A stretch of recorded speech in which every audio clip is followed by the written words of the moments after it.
शिवराज सिंह। हम तो छिंदवाड़े से, तो हम कमलनाथ को ही देखना पसंद करेंगे।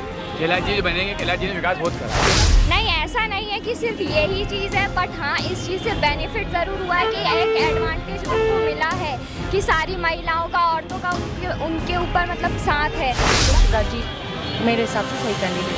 सबसे मेन पॉइंट ये है कि आप स्पोर्ट्समैन स्पिरिट रखो ना, आपको एक्सेप्ट भी करना चाहिए हार। चुनाव होते हैं तो हर चीज़ों का ध्यान रखा जाता है, तो इस तरीके से तो मेरे हिसाब से नहीं हो सकता कि ईवीएम हैक करके किया गया होगा। इस वक्त हम इंदौर के राजबाड़ा पर मौजूद हैं और जैसा कि इस वक्त मध्य प्रदेश की राजनीति में बीजेपी ने मध्य प्रदेश में पूर्ण बहुमत के साथ चुनाव जीत लिए हैं, तो आज हम इंदौर के राजबाड़ा इसलिए पहुंचे कि हम जनता से जानना चाहते हैं कि वो अपना अगला मुख्यमंत्री किसे देखना चाहते हैं। और एक प्रश्न और है, जिस तरह से कांग्रेस में दिग्विजय सिंह जी आरोप लगा रहे हैं कि बीजेपी ने ईवीएम को हैक किया है, ईवीएम घोटाला किया है और उसके दम पर बीजेपी ने चुनाव जीता। अब वो स्पष्ट इस चीज़ को मीडिया के बीच में बोल रहे हैं, तो हम ये प्रश्न भी आज जनता से पूछेंगे और जनता से जानने की कोशिश करेंगे जनता इस बारे में क्या सोचती है, क्या ईवीएम हैक करी गई है।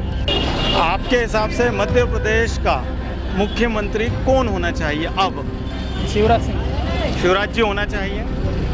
कोई विशेष कारण? क्योंकि लोग कह रहे हैं बदलाव चाहिए, कोई कह रहा है कि कैलाश विजयवर्गीय हो, कोई कह रहा है और कोई हो। नहीं सर, उन्होंने योजनाएं अच्छी निकाली सबके लिए। अच्छा, आपके हिसाब से जो योजनाओं से उन्हें लाभ हुआ है, जिससे वो जीते हैं, तो उन्हीं को आना चाहिए। अच्छा, एक प्रश्न और है कि जिस तरह से कांग्रेसी नेता दिग्विजय सिंह आरोप लगा रहे हैं कि ईवीएम हैक करी गई है और हैक करके बीजेपी ने चुनाव जीता है, तो आप क्या सोचते हैं इस बारे में? ये गलत है। चुनाव में हो ही नहीं सकता ना। अच्छा। उनसे वोटिंग करा तो कांग्रेस के बैठे सबको वहाँ बैठ के एक वोट गिनवा रहे थे, तो फिर दूसरा आदमी थोड़ी कर सकता है ऐसी बेईमानी।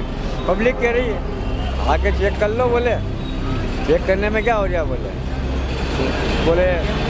बोला कि बेईमानी हो गई। बेईमानी कहाँ से हो गई? राजनीति है। ईवीएम को हैक कर सकता है क्या? ये तो राजनीति है। EVM मशीन को हैक कर सकता है क्या? कोई भी लगा सकता है। कांग्रेस को छक्का बनाने कोई भी लगा सकता है, सुनना है। दूसरा ये बताइए कि जो मुख्यमंत्री की रेस अभी चल रही है, तमाम सारे नाम उसमें आ रहे हैं। कोई कह रहा है इंदौर से कैलाश विजयवर्गीय को बना दीजिए, कोई कह रहे हैं कि भाई प्रहलाद पटेल को बना दो, नरोत्तम या फिर नरेंद्र सिंह को बना दें।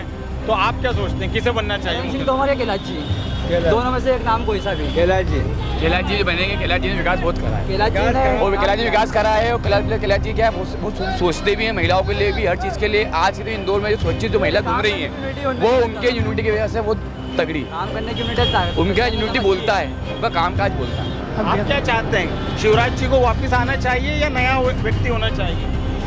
मामा को आना चाहिए।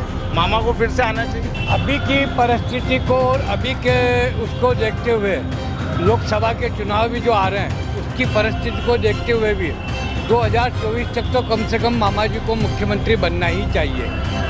अच्छा, तो उसके बाद जैसे आपने लोग कह रहे हैं कि एक नहीं कि कैलाश जी को बनना चाहिए या उनको बनना चाहिए, नरेंद्र सिंह तोमर जी को बनना चाहिए, प्रहलाद पटेल को बनना चाहिए। ये क्या है कि अभी मामा जी के हाथ में जो सत्ता है, और जितना मामा जी समझ पा रहे हैं व्यक्तिगत को या उनकी भावनाओं को, जो मामा जी समझ पा रहे हैं, उनको समझने में काफ़ी समय लगेगा। और इस समय के अगर होता है जब कोई मुख्यमंत्री दूसरा बनता है, तो इसमें बीजेपी को नुकसान हो सकता है। अच्छा, एक प्रश्न और है कि जिस तरह से कांग्रेस और विशेष रूप से दिग्विजय सिंह जी आरोप लगा रहे हैं कि ये ईवीएम हैक करके चुनाव बीजेपी ने जीता है, आपको क्या लगता है इस बारे में? देखिए, ये तो हमेशा का रोते ही रहते हैं। कहीं अगर इनकी सरकार या इनके राज्य ये अगर जहाँ जीतते हैं वहाँ पे यही कहते हैं कि भैया ईवीएम का कोई रोना नहीं रोते। अगर भाजपा कहीं या दूसरा दल कहीं कोई भी आता है, भाजपा को छोड़ के अगर किसी दल की सरकार बनती है, तो एक दूसरे पे यही आरोप लगते हैं कि भैया ईवीएम में छेड़खानी की गई है, ईवीएम से ये हो गया, ईवीएम ने इन्होंने से बटन सेट कर दिया है और इतनी सीटें चाहिए और इतना वोटिंग चाहिए, ये सारी परेशानी होती है। अब आप मुझे बताओ कि राजस्थान में गहलोत सरकार थी, उसमें क्या उनने बटन सेट करा था क्या, या इन भाजपा वाले गए थे कि आप बटन सेट किए? इधर छत्तीसगढ़ में देखिए बघेल साहब थे, बघेल साहब ने सेट करना चाहिए ना। फिर ये तो एक गलत भावना, एक आदमी के ऊपर आक्षेप लांछन लगाना या चुनाव आयोग को बदनाम करना, या कुछ भी समझो। मैं तो एक ही बात बोलूँगा, उससे होना चाहिए चुनाव। बैलेट पेपर से होना बैलेट चाहिए। पेपर से होना चाहिए ताकि पता लग जाए छत और पट सामने आ जाए जो भी है, जनता किसके पक्ष में है किसके पक्ष में नहीं है, वो बिल्कुल साफ सुथरी बात रहेगी। मतलब कहीं ना कहीं आपके मन में भी एक प्रश्न तो है कि शायद मशीन हैक हो सकती है या हुई हो, ऐसा आप सोचते हैं? सर ये तो मैं क्या सोचूं, मशीन है जैसी मोबाइल है वैसी वो मशीन है, कब क्या हो जाए कोई भरोसा नहीं। अपन क्या बोल रहे हैं, अपन तो सिर्फ एक ही बात जानते हैं कि आज अपन ने सील लगाई है तो अपने को मालूम है मैंने वोट दिया। अब मतलब प्रत्यक्ष बिल्कुल स्पष्ट होता है। हो सकता है कि मैंने वोट दिया इसको, बस एक ही बात निवेदन है अपना तो बस कि बैलेट पेपर से होना है। देखिए अब वैसे तो मध्य प्रदेश में बीजेपी ने चुनाव जीत लिया है, अब आपको क्या लगता है मुख्यमंत्री बदलना चाहिए या जो चला आ रहा है वही शिवराज जी को ही बने रहना चाहिए?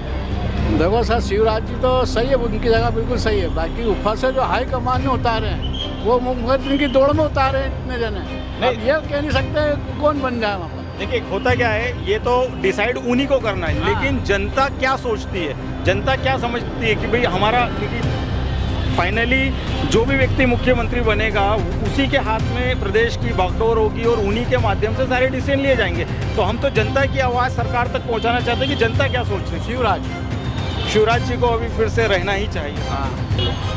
मुख्यमंत्री अभी शिवराज जी थे और लाडली बहना योजना उन्होंने चलाई थी, तो शिवराज जी काफ़ी इंदौर की जनता कह रही है कि कैलाश विजयवर्गीय जी को बनना चाहिए। नहीं, वो उनको ही बनना चाहिए, शिवराज जी को।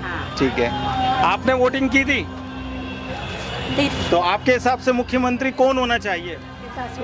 शिवराज सिंह जी होना चाहिए। शिवराज जी ही होना चाहिए, तो आपको उन पर पूरा भरोसा है? पूरा भरोसा है। बोलेंगे आप? शिवराज जी को ही होना चाहिए क्योंकि उन्होंने किया है लेडीज़ के लिए बहुत सारी चीज़ें की हैं, मतलब बहनों के लिए जो जिनको पेंशन वगैरह में भी जो भी थी अभी तक बहुत सारी लेडीज़ को जो मतलब उनको पैसे नहीं मिल रहे थे, तो अभी पोस्ट ऑफिस में भी मैं जाती हूँ तो देखती हूँ कि बहुत सारी लेडीज़ है जो योजना के लिए आती हैं, उनके अकाउंट में पेमेंट आती है तो उनको उस चीज़ से सहायता हो रही है, तो शिवराज जी मेरे हिसाब से सही कैंडिडेट है। अच्छा, एक प्रश्न और है कि जिस तरह से दिग्विजय सिंह जी आरोप लगा रहे हैं कि ईवीएम घोटाला किया गया, ईवीएम हैक करके बीजेपी ने चुनाव जीता है, आप क्या सोचते हैं इस बारे में?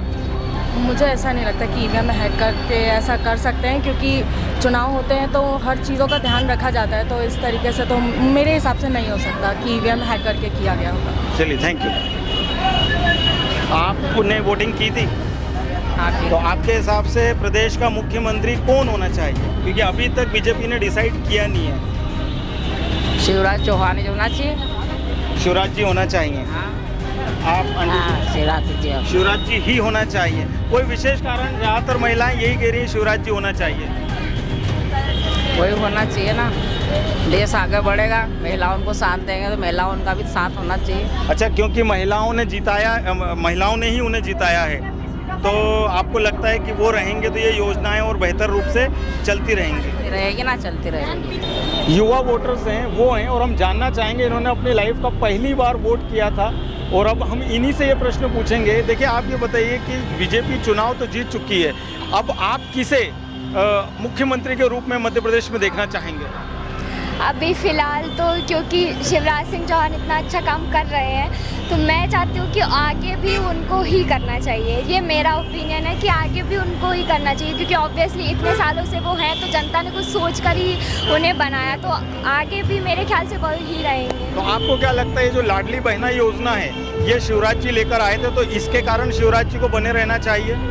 नहीं, ऐसा नहीं है कि सिर्फ यही चीज़ है, बट हाँ इस चीज़ से बेनिफिट ज़रूर हुआ है कि एक एडवांटेज उनको मिला है कि सारी महिलाओं का, औरतों का उनके ऊपर मतलब साथ है। बट जो उनने काम किया है वो किसी और ने भी तो नहीं किया ना, वो उनने किया तो वो बहुत अच्छा किया है, तो ऑब्वियसली कि हाँ उनको एक एडवांटेज है और रहना चाहिए उनको। देखिए, एक प्रश्न और है, जिस तरह से कांग्रेस चुनाव हारने के बाद स्पेशली दिग्विजय सिंह जी ये कह रहे हैं कि बीजेपी ने ईवीएम को हैक किया है, ईवीएम में घोटाला किया और उससे वो चुनाव जीते हैं, आपको क्या लगता है, क्या ये उनका आरोप सही है? अब बात ऐसी है कि जो लोग हारते हैं तो वो तो अपने आप को डिफेंड करने के लिए कुछ ना कुछ कहेंगे, क्योंकि लोगों का तो काम ही है कहना। नहीं, हार स्वीकार भी करते आनी चाहिए ना। कैसा? हार को एक्सेप्ट करते भी आना चाहिए। एग्जैक्टली, सबसे मेन पॉइंट ये है कि आप स्पोर्टमैन स्पिरिट रखो ना, आपको एक्सेप्ट भी करना चाहिए हार को। तो वो नहीं कर रहे हैं, उनको दूसरों पर ब्लेम करके अपने आप को दिखाना है, जो कि मेरे ख्याल से तो आगे नहीं काम आएगा उनके, इसी के कारण आगे वो हार गए हैं ना।